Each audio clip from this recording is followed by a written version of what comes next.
수가 있겠습니다.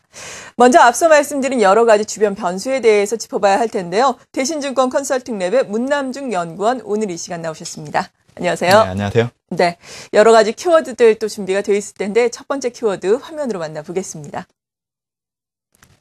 첫 번째는 그리스의 지원을 꼽으셨습니다. 앞서 말씀드린 것처럼 오늘과 내일 유로존의 EU 재무장관 회의가 열립니다.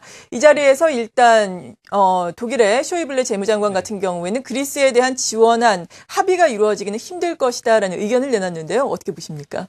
상당히 지금 들려오는 소식은 의견이 너무 분분해서 네. 일단 좀 지켜봐야 되는 게 맞지만 지금 아침에 이제 들려온 소식이 이제 그리스의 2013년도 예산안이 통과됐다는 소식이 있기 때문에 아무래도 11일 날 열릴 EU 재무장관 회의를 통해서 그리스에 대한 차기 구제금융 집행본이 좀 집행되지 않을까 그런 가능성이 더 커졌다고 그렇게 보시면 될 것 같습니다. 네. 이번 예산안 같은 경우에는 전체 300석 가운데 이제 최고 151석의 찬성표를 얻어서 지금 통과된 것으로 알려지고 있는데요. 이번 예산안에는 이제 내년도 재정적자 비중을 국내 총 생산의 5.2% 수준으로 줄이는 방안이 포함된 걸로 그렇게 나와 있습니다. 이번 그리스 예산안 통과로 인해서 이제 12일 EU 재무장관 회의에서 이제 그리스 구제금융 집행과 또 구제금융과 관련된 금리를 낮추는 방안 그리고 이에 대한 승인 가능성이 커졌기 때문에 아무래도 국내 증시의 안정에 좀 도움이 크지 않을까 생각을 해보고 있는 상황이고요. 사실 그리스 같은 경우에는 13일 날 30억 유로의 국채 입찰 그리고 16일 날 60억 유로의 국채 만기 도래를 앞두고 있었던 상황이기 때문에 아무래도 EU 재무장관 회의에서는 그리스 구제를 위한 전면적인 연기가 될 가능성은 그렇게 높지 않았다고 그렇게 보시면 될 것 같습니다.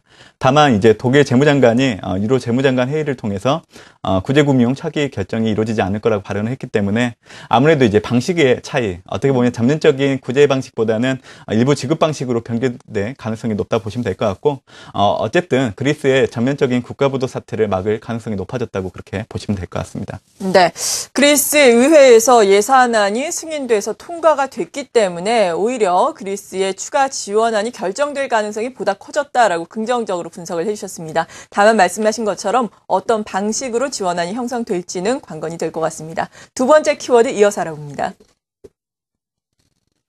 두 번째는 미국의 재정 절벽입니다. 글로벌 증시의 가장 큰 걱정거리가 아닐까 싶은데요. 당분간 이 내용이 어떻게 진전이 되느냐에 따라서 변동성이 좀 커질 수도 있겠죠. 예, 맞습니다. 예. 아무래도 이런 기조들은 계속 이어질 걸로 그렇죠. 그렇게 바라보고 있는 상황인데요. 아무래도 이제 미국 대선 이후에는 정치적인 불확실성이 해소되면서 증시에 우호적인 영향을 줄 거라고 이런 게 대부분의 이제 전망이었는데 오히려 이제 재정 절벽이라는 부분이 이슈가 되면서 오히려 글로벌 증시를 좀 하락세를 만드는 데 가장 큰 영향을 줬다 그렇게 보시면 될 것 같습니다. 아무래도 이제 미국 오바마 대통령이 재선이 되고 또 상원은 민주당 또 하원은 이제 공화당이 장악하는 기존의 그 정치 구도가 여전히 지켜졌기 때문에 재정 절벽과 관련된 합의가 쉽지 않을 거라는 것이 아무래도 시장에서 민감하게 반응하고 있다고 보시면 될 것 같고요. 지금 미국의 그 의회 예산국의 보고서에 따르면 재정 절벽이 현실화된다고 하면 2013년도 성장률 자체가 0.5% 정도 급감을 하고 또 실업률은 이제 9.1% 정도 올라갈 여지가 있다고 그렇게 발표가 되고 있는 상황입니다. 하지만 이제 전반적으로 이 양당이 최악의 선택을 하지 않을 걸로 그렇게 바라보고 있는 상황인데요. 그러한 이유는 이제 작년도 부채 한도 상향 조정을 실패하면서 경제적인 충격을 경험한 부분들이 있고 지금 현재 신용평가사들이 계속 압박을 가하고 있는 부분들을 본다고 하면 최악의 선택을 할 가능성이 높지 않다 그렇게 보고 있는 상황입니다. 대선 기간 동안에 그 오바마 특히 오바마 케어에 대해 날을 세웠던 공화당의 그 존 베너 하원 의장 같은 경우에는 최근 들어서 좀 안하는 쪽으로 좀 얘기를 하고 있는 부분들이 있고 더불어 대선 직후에는 오히려 재정 절벽과 관련해가지고 준비가 되어 있다는 그런 긍정적인 발언을 하고 있는 부분들을 본다고 하면 아무래도 13일 미국 하원이 개최가 된다고 하면 개최 이후에 초반에는 부정적인 이미지는 그렇게 크지 않을 거라고 그렇게 보고 있는 상황입니다. 네, 이렇게 미국의 재정 절벽과 그리스의 추가 지원 등 굵직굵직한 이슈에 대해서 먼저 알아봤는데요. 그렇다면 세 번째 키워드는 어떻게 준비를 하셨는지 화면으로 역시 확인을 해보겠습니다.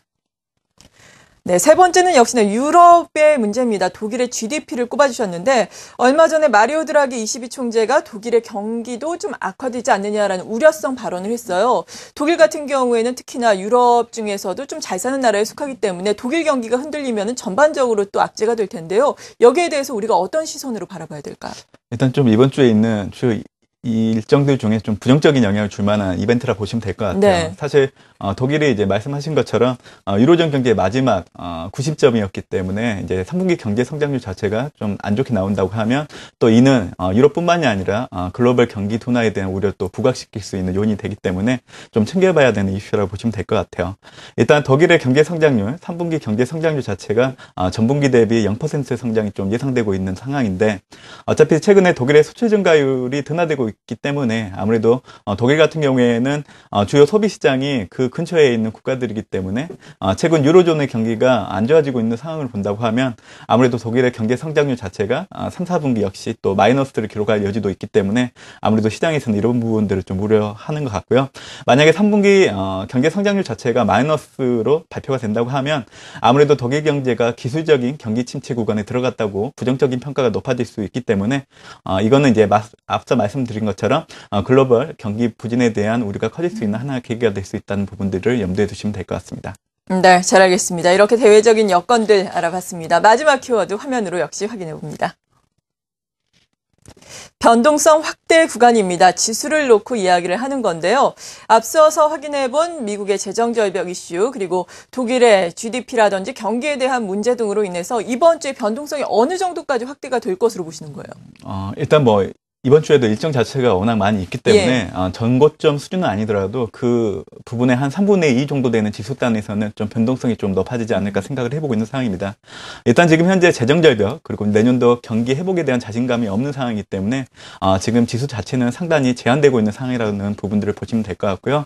앞으로도 향후 어려운 시장이 계속 될 거라고 그렇게 보시면 될 것 같습니다. 지난주 금요일 1880선을 좀 지켜내는 지수 흐름이 좀 나왔었는데요. MSCI 코리아 12개월 포워드 기준으로 본다고 하면 퍼가 8.2배, 또 PBR이 1.05배 수준으로서 향후에도 중요 지지선으로 역할은 확실히 해줄 구간이다 그렇게 보시면 될 것 같고요.